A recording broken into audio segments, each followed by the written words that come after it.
ਨੇ ਕਿਹਾ ਵੀ ਪਰਮੇਸ਼ਰ ਦੀ ਆਰਤੀ ਤੇ ਹਮੇਸ਼ਾ ਹੋ ਹੀ ਰਹੀ ਆ। ਇਹ ਤਰਕਸ਼ੀਲਾਂ ਵਾਲੀ ਗੱਲ ਸੀ। ਤੇ ਗੁਰੂ ਨਾਨਕ ਦੇਵ ਮਹਾਰਾਜ ਜੀ ਦਾ ਜਿਹੜਾ ਜੀਵਨ ਹੈ ਉਹ ਬਿਲਕੁਲ ਸਾਰਾ ਹੀ ਤਰਕਸ਼ੀਲ ਹੈ। ਇਹਨਾਂ ਚੀਜ਼ਾਂ ਨੂੰ ਉਹ ਖਤਮ ਕਰਦਾ ਹੈ ਜਾਂ ਇਹਨਾਂ ਚੀਜ਼ਾਂ ਨੂੰ ਨਹੀਂ ਮੰਨਦਾ।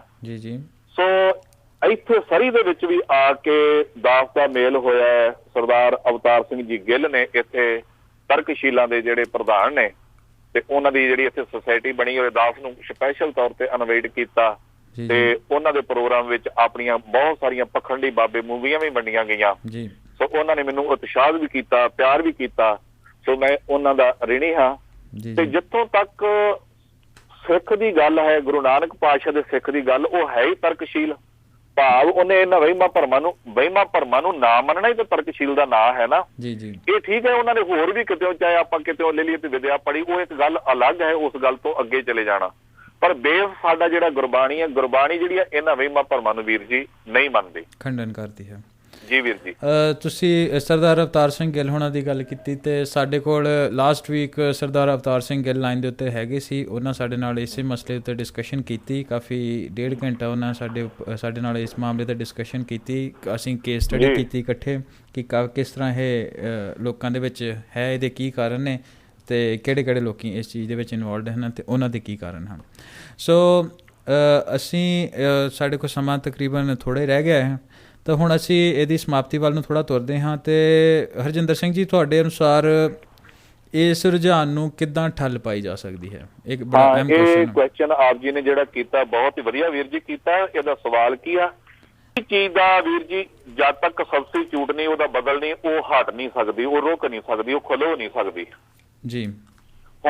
ਇਸ ਗੱਲ ਦਾ ਪੈਦਾ ਹੋ ਗਿਆ ਵੀ ਇਹ ਇੰਨਾ ਕੁਛ ਹੋ ਰਿਹਾ ਹੈ, ਇੰਨਾ ਕੁਛ ਚੱਲ ਰਿਹਾ, ਇੰਨੇ ਵਹਿਮ ਭਰਮ ਵਾਲੇ, ਐਸਾ ਕੁਛ ਕਿਹਦਾ ਆਪਾਂ ਨਾਂ ਲਵਾਂਗੇ, ਉਹ ਤੇ ਬਹੁਤ ਹੀ ਲਾਈਨ ਲੰਬੀ ਹੋ ਜਾਂਦੀ ਹੈ ਜੀ। ਪਰ ਸਵਾਲ ਕੀ ਹੈ? ਸਵਾਲ ਇਹ ਆ ਵੀ ਅਸੀਂ ਕੁਛ ਲੋਕਾਂ ਨੇ ਗੁਰੂ ਗ੍ਰੰਥ ਸਾਹਿਬ ਮਹਾਰਾਜ ਨੂੰ ਗੁਰਦੁਆਰੇ ਤੱਕ ਹੀ ਸੀਮਿਤ ਰੱਖ ਦਿੱਤਾ ਹੈ। ਮਾਫ਼ ਕਰਨਾ ਵੀਰ ਜੀ, ਅਸੀਂ ਗੁਰੂ ਗ੍ਰੰਥ ਸਾਹਿਬ ਮਹਾਰਾਜ ਨੂੰ ਪੜ੍ਹਦੇ ਹਾਂ, ਗੁਰੂ ਗ੍ਰੰਥ ਸਾਹਿਬ ਨੂੰ ਮੰਨਦੇ ਹਾਂ, ਪਰ ਗੁਰੂ ਗ੍ਰੰਥ ਸਾਹਿਬ ਦੀ ਨਹੀਂ ਮੰਨਦੇ। ਭਾਵ ਜਿਹੜਾ ਗੁਰੂ ਗ੍ਰੰਥ ਸਾਹਿਬ ਮਹਾਰਾਜ ਵਿੱਚ ਉਪਦੇਸ਼ ਹੈ, ਉਸ ਨੂੰ ਅਸੀਂ ਮੰਨ ਨਹੀਂ ਰਹੇ। ਬਹੁਤੇ ਲੋਕ, ਸਾਰਿਆਂ ਨੂੰ ਬਾਰੇ ਨਹੀਂ ਮੈਂ ਕਹਿ ਸਕਦਾ। ਇਹਦੇ ਨਾਲ ਜੋ ਗੁਰੂ ਗ੍ਰੰਥ ਸਾਹਿਬ ਮਹਾਰਾਜ ਦੀ ਸਿੱਖਿਆ ਹੈ, ਜੋ ਗੁਰੂ ਗ੍ਰੰਥ ਸਾਹਿਬ ਜੀ ਕਹਿ ਰਹੇ ਨੇ, ਉਸ ਤੋਂ ਅਸੀਂ ਬਹੁਤ ਦੂਰ ਜਾ ਚੁੱਕੇ ਹਾਂ। ਔਰ ਇੱਥੋਂ ਤੱਕ ਕਿ ਇੱਕ ਗੁਰਦੁਆਰੇ ਦੀ ਦੂਜੇ ਗੁਰਦੁਆਰੇ ਦੇ ਨਾਲ ਰਹਿਤ ਮਰਜ਼ਾਦਾ ਨਹੀਂ ਮਿਲ ਰਹੀ। ਉੱਥੋਂ ਦੀਆਂ ਕਮੇਟੀਆਂ ਵੱਖਰੀਆਂ ਨੇ, ਧਰਮਾਂ ਦੇ ਨਾਂ ਤੇ ਜਾਤਾਂ ਦੇ ਨਾਂ ਤੇ ਗੁਰਦੁਆਰੇ ਖੁੱਲ੍ਹੇ ਨੇ। ਪੰਜਾਂ ਪਿਆਰਿਆਂ ਨੇ ਸਾਰਿਆਂ ਨੂੰ ਇਕੱਠਿਆਂ ਕੀਤਾ ਸੀ, ਪੰਜਾਂ ਪਿਆਰਿਆਂ ਦੇ ਵੱਖਰੇ ਨਾਂ ਦੇ ਉੱਤੇ ਗੁਰਦੁਆਰੇ ਖੁੱਲ੍ਹ ਰਹੇ ਨੇ।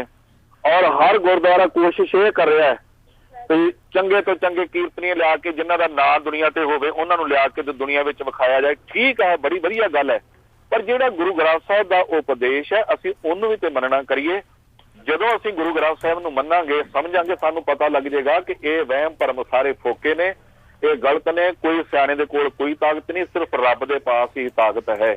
ਇਹ ਸਾਡਾ ਸਬਸਟੀਚਿਊਟ ਹੈ। ਨਾਲ ਮੈਂ ਇਹ ਕਹਿਣਾ ਚਾਹਾਂਗਾ ਜੀ, ਆਪਾਂ ਦੁਨੀਆ ਤੌਰ ਦੇ ਉੱਤੇ ਬੱਚਿਆਂ ਨੂੰ ਬੜਾ ਪੜ੍ਹਾਉਂਦੇ ਲਿਖਾਉਂਦੇ ਹਾਂ, ਬੜੀ ਚੰਗੀ ਗੱਲ ਹੈ, ਵਿਦਿਆ ਹੋਣੀ ਚਾਹੀਦੀ ਹੈ, ਪਰ ਸੰਸਾਰੀ ਵਿਦਿਆ ਦੇ ਨਾਲ ਗੁਰਮਤਿ ਦੀ ਪੜ੍ਹਾਈ ਵੀ ਹੋਣੀ ਬਹੁਤ ਜ਼ਰੂਰੀ ਹੈ। ਅਸੀਂ ਆਪਣੇ ਬੱਚਿਆਂ ਨੂੰ ਗੁਰਮਤਿ ਦੀ ਪੜ੍ਹਾਈ ਵੀ ਕਰਾਈਏ।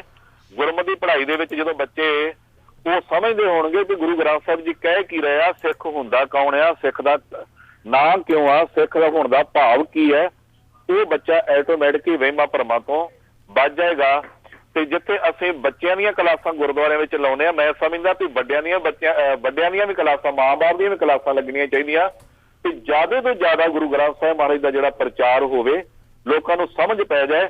ਤੇ ਇਹਦੇ ਨਾਲ ਕੁਛ ਅਸੀਂ ਪ੍ਰਚਾਰਕਾਂ ਦੀ ਵੀ ਸਾਡੀ ਜ਼ਿੰਮੇਵਾਰੀ ਹੈ ਕਿ ਅਸੀਂ ਉਹੋ ਜਿਹੀਆਂ ਗੱਲਾਂ ਸਟੇਜ ਦੇ ਵਿੱਚ ਵਹਿਮ ਭਰਮ ਦੀਆਂ ਗੱਲਾਂ ਹੋਣ ਤੇ ਨਾ ਅਸੀਂ ਇਹੋ ਜਿਹੀਆਂ ਗੱਲਾਂ ਕਰੀਏ ਕਿ ਫਲਾਣੇ ਟਕਸਾਲੀ ਸਿੰਘ ਨੇ, ਫਲਾਣੇ ਮਿਸ਼ਨਰੀ ਸਿੰਘ ਨੇ। ਅਸੀਂ ਸਾਰੇ ਭਰਾ ਹਾਂ। ਕਈ ਡੇਰੇ ਚੰਗੇ ਵੀ ਨੇ ਜਿੱਥੇ ਗੁਰਮਤਿ ਦੀ ਗੱਲ ਹੁੰਦੀ ਹੈ, ਗੁਰੂ ਗ੍ਰੰਥ ਸਾਹਿਬ ਮਹਾਰਾਜ ਨਾਲ ਜੋੜਿਆ ਜਾਂਦਾ, ਰਾਗੀ ਪੈਦਾ ਕੀਤੇ ਜਾਂਦੇ, ਪ੍ਰਚਾਰਕ ਪੈਦਾ ਕੀਤੇ ਜਾਂਦੇ, ਉਹਨਾਂ ਡੇਰਿਆਂ ਦਾ ਵੀ ਅਸੀਂ ਸਤਿਕਾਰ ਕਰਦੇ ਹਾਂ।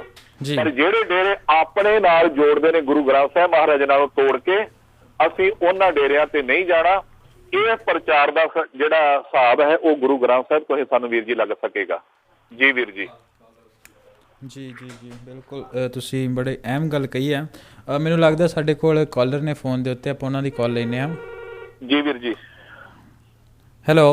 ਹਾਂ ਜੀ, ਸਤਿ ਸ੍ਰੀ ਅਕਾਲ, ਮੈਂ ਹਰਬੰਸ ਸਿੰਘ ਸਰਾਂ ਬੋਲ ਰਿਹਾ। ਹਾਂਜੀ, ਸਤਿ ਸ੍ਰੀ ਅਕਾਲ ਹਰਬੰਸ ਸਿੰਘ ਜੀ।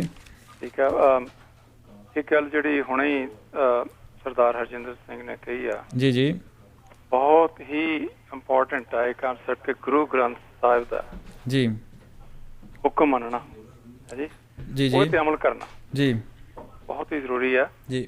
ਮੇਰਾ ਆਰਟੀਕਲ ਵੀ ਆਇਆ ਇਸ ਹਫ਼ਤੇ ਹਮਦਰਦ ਦੇ ਵਿੱਚ ਤੇ ਪੰਜਾਬ ਮੇਲ ਦੇ ਵਿੱਚ ਜੀ, ਤੇ ਉਹ ਤੇ ਮੈਂ ਇਹ ਐਮਫੇਸਾਈਜ਼ ਕੀਤਾ ਜੀ ਜੀ, ਕਿ ਸਾਡਾ ਜਿਹੜਾ ਪ੍ਰੋਬਲਮ ਹੈ ਇਸ ਵਕਤ ਇਹ ਆ ਕਿ ਅਸੀਂ ਗੁਰੂ ਸਾਹਿਬ ਨੂੰ ਬਹੁਤ ਸੁੰਦਰ ਮਾਲਿਆਂ ਦੇ ਵਿੱਚ ਬਹੁਤ ਸਤਿਕਾਰ ਨਾਲ ਰੱਖ ਰਹੇ ਹਾਂ। ਬੜੀ ਚੰਗੀ ਗੱਲ ਆ, ਬਹੁਤ ਅੱਛੀ ਗੱਲ ਆ ਜੀ।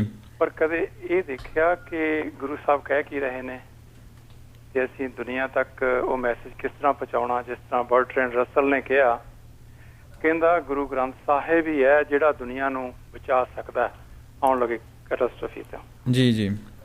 ਤੇ ਸਿੱਖਾਂ ਦੇ ਵਿੱਚ ਸਭ ਤੋਂ ਵੱਡਾ ਪਾਪ ਇਹ ਆ ਕਿ ਉਹਨਾਂ ਨੇ ਦੁਨੀਆ ਨੂੰ ਦੱਸਿਆ ਹੀ ਨਹੀਂ ਕਿ ਗੁਰੂ ਗ੍ਰੰਥ ਸਾਹਿਬ। ਵਾਹਿਗੁਰੂ ਜੀ ਜੀ, ਬਿਲਕੁਲ ਠੀਕ ਹੈ। ਸਾਨੂੰ ਚੈਲੰਜ ਕੀਤਾ ਇਹ ਹੈ ਜੀ, ਉਹ ਚੈਲੰਜ ਐਕਸੈਪਟ ਕਰਨਾ ਵੀ ਸਾਡੀ ਡਿਊਟੀ ਹੈ ਜੀ। ਤੇ ਇਸੇ ਕਰਕੇ ਆਪਾਂ ਜਿਹੜਾ ਪ੍ਰੋਗਰਾਮ ਰੱਖ ਰਹੇ ਹਾਂ 50,000 ਵਾਟ ਤੇ ਫਰਾਈਡੇ 10 ਵਜੇ, ਉਹਦਾ ਮਿਸ਼ਨ ਹੀ ਇਹ ਹੈ ਜੀ ਜੀ, ਕਿ ਗੁਰੂ ਗ੍ਰੰਥ ਸਾਹਿਬ ਜਿਹੜਾ ਮੈਸੇਜ ਆ ਨਾ ਉਹ ਦੁਨੀਆ ਤੱਕ ਪੰਜਾਬੀ ਦੇ ਵਿੱਚ ਵੀ ਤੇ ਇੰਗਲਿਸ਼ ਦੇ ਵਿੱਚ ਹੀ ਪਹੁੰਚਾਇਆ ਜਾਵੇ। ਬਿਲਕੁਲ, ਬਹੁਤ ਵਧੀਆ ਹੀ ਇੱਕ ਕਨਸੈਪਟ ਦੀ ਡਾਕਟਰ ਸਰਾਓ ਨੇ ਗੱਲ ਕੀਤੀ ਹੈ ਸਾਡੇ ਨਾਲ।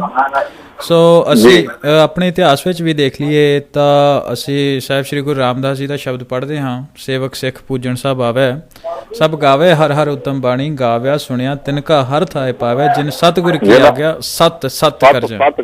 ਜਿਨ੍ਹਾਂ ਨੇ ਜੋ ਪੜ੍ਹਿਆ ਜੋ ਸੁਣਿਆ ਉਹਨੂੰ ਆਪਣੀ ਜ਼ਿੰਦਗੀ ਦੇ ਵਿੱਚ ਇੰਪਲੀਮੈਂਟ ਵੀ ਕੀਤਾ। ਇਹ ਇੱਕ ਬਹੁਤ ਹੀ ਇੰਪੋਰਟੈਂਟ ਕਨਸੈਪਟ ਹੈ ਜਿਹਨੂੰ ਸ਼ਾਇਦ ਅੱਜ ਕੱਲ੍ਹ ਅਸੀਂ ਭੁੱਲਦੇ ਜਾ ਰਹੇ ਹਾਂ।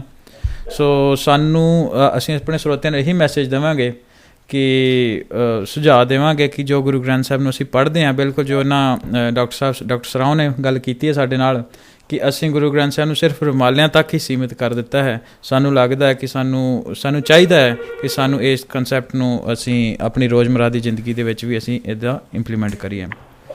ਸੋ ਸਾਡੇ ਕੋਲ ਇੱਕ ਹੋਰ ਕਾਲਰ ਨੇ, ਅਸੀਂ ਉਹਨਾਂ ਦੀ ਕਾਲ ਲੈਂਦੇ ਹਾਂ ਹੁਣੇ। ਹੈਲੋ ਜੀ ਵੀਰ ਜੀ। ਹਾਂਜੀ ਹਾਂਜੀ, ਕੌਣ ਬੋਲ ਰਿਹਾ? ਹਾਂਜੀ, ਮੈਂ ਸਤਨਾਮ ਸਿੰਘ ਬੋਲ ਰਿਹਾ ਸੀ ਜੀ, ਆਪਣੇ ਇੰਡੀਆ ਤੋਂ। ਹਾਂਜੀ ਸਤਨਾਮ ਸਿੰਘ ਜੀ, ਸਤਿ ਸ਼੍ਰੀ ਅਕਾਲ। ਸਤਨਾਮ ਸਿੰਘ ਜੀ, ਤੁਸੀਂ ਕੀ ਕਹਿਣਾ ਚਾਹੋਗੇ? ਸਾਡੇ ਕੋਲ ਟਾਈਮ ਥੋੜਾ ਘੱਟ ਹੈ, ਤੁਸੀਂ ਛੇਤੀ ਦੇ ਵਿੱਚ ਤੁਸੀਂ ਅੱਜ ਦੇ ਸ਼ੋਅ ਬਾਰੇ ਕੋਈ ਆਪਣਾ ਸੁਝਾਅ ਦੇਣਾ ਚਾਹੋਗੇ ਜਾਂ ਸਾਨੂੰ ਕੋਈ ਮੈਸੇਜ ਦੇਣਾ ਚਾਹੋਗੇ?